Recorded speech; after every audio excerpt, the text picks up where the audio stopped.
A brand new wonder weapon, regenerating armor, dog bones, the Dark Aether, and so much more are coming in less than a week with Season 1 of Modern Warfare 3 Zombies, and it looks epic. Let's dive in. Obviously not something zombie specific, but I always love seeing a lot of weapons in season. That's one of my favorite things about modern Call of Duty. We have the XRK Stalker sniper rifle, we have the Ram 7 returning, one of my favorites from Modern Warfare 2019, and this Storm Ender. I don't know much about it. It looks cool, looks futuristic.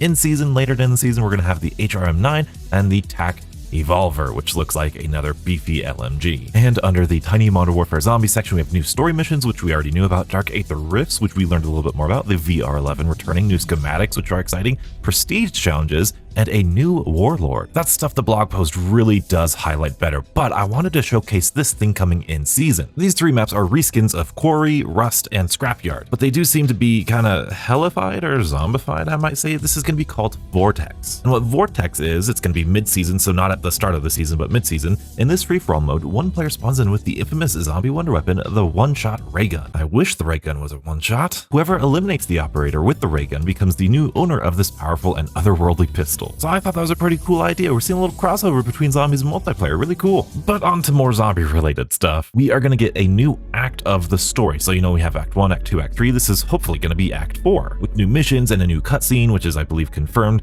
as well as a new Dark Aether Rift, a new labyrinth-like experience challenging squads to complete a series of objectives in the given time. Find sigils to unlock the Dark Aether Rifts and earn rewards on completion. New wonder weapons, schematics, and infiltrates the fortress of the warlord. Yeah. Dark Aether Rifts bring rewards to those who brave their challenges. These otherworldly labyrinths are located inside the Dark Aether, where players and their squads have 30 minutes to complete a series of increasingly chaotic objectives to earn exceptional rewards. Find sigils to unlock the Dark Aether Rift and face a new level of challenge. Threat level 4, maybe? And honestly, this is just confirmation of what we believed this mode was going to be. This seems to be the equivalent of the Building 21 and the Kashi complex back from DMZ. So we're going to need to find these sigils, which are probably going to act as keys to unlock these portals, to go into these rifts, to go into those specific play spaces here. And it looks like, and actually there's trailer footage of it, you could see somebody going into a rift, even though it looks like we're kind of already in the Dark Aether anyway. Maybe we could go out of the rift. Now, once we're in the rift, this looks insane. This might be the new best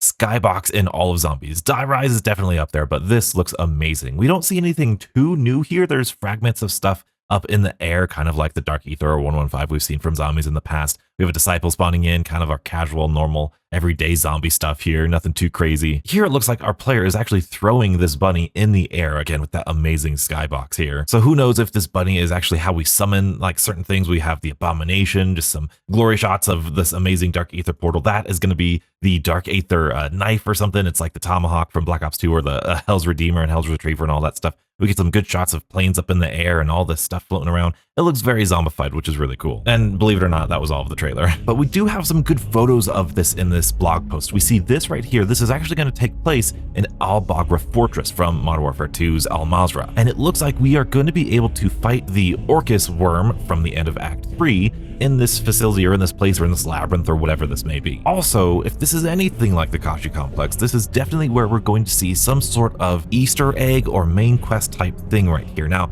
they haven't said that in this blog post. They haven't really said anything in this blog post that we haven't already known. But if I were a developer, and I'm not, this is exactly how I would implement a main quest type of deal. This looks incredibly cool. I wonder if new schematics are going to be exclusive to this zone, and we have to go into this zone to get all the new schematics, which we're going to talk about really soon. Actually, right now, we have the VR11. I've already made a video about this. It turns zombies into allies. It turns mercenaries into zombified allies too. I really don't know how good this is going to be because we have brain rot already. So I'm kind of doubtful of this VR11. But what I'm really most excited about here is this. We have a dog bone schematic, legendary at launch.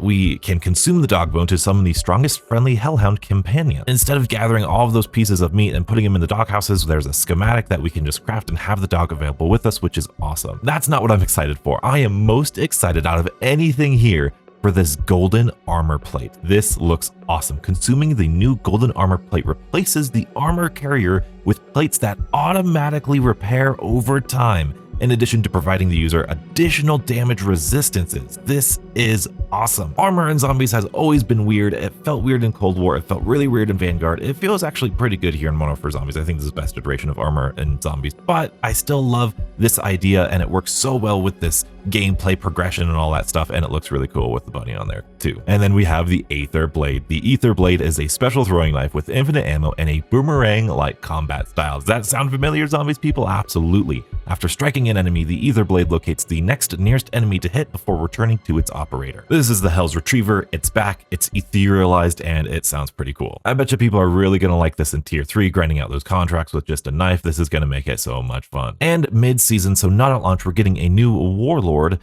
Dokubi, hoping to counter Operation Deadbolt's technological advantage in the exclusion zone. Jack Fletcher, a leader of the Terminus Outcomes, because you completely forgot who he was because the storylines over. Anyway, we deploy another one of his lieutenants to the battle space in the coming weeks. South Korean-born Dokubi will bring with her an intimate understanding of electronic warfare and a fleet of self-programmed autonomous drones ready to wreak carnage on Operation Deadbolt's operatives from the skies. So this new Warlord has a swarm, basically. That's one of the new kill streaks in Season 1 as well for multiplayer, so it sounds like they're incorporating that into DMZ. I don't know, like with all the more mercenary stuff, I'm very worried about people shooting me in Zombies. It's like not my favorite part of the Zombies mode, but they've balanced it really well here, so hopefully they can balance these drones really well as well. Plus this fortress looks really cool with all the crystals and all that stuff. That pillar, that plinth definitely looks Vanguard-esque in terms of the art style, and I am all for that. I love that. So what are you most looking forward to here in Season 1 of Modern Warfare 3 Zombies? It is less than a week away. It's crazy how much content that Modern Warfare 3 already has, and it's going to be added onto even more and even more throughout the seasons. Treyarch, this is exactly what I want. This is exactly what we would like to see. More stuff, more locations, all the zombified stuff. The Dark Aether, oh, it looks so cool. I'm excited for it. Hope you guys are too. If you want to see more, they've added stuff already before. You might not even know this. They added a secret weapon. The hammer from Black Ops 2 is back. If you're curious to see how it works, be sure to check out this video and stay beautiful.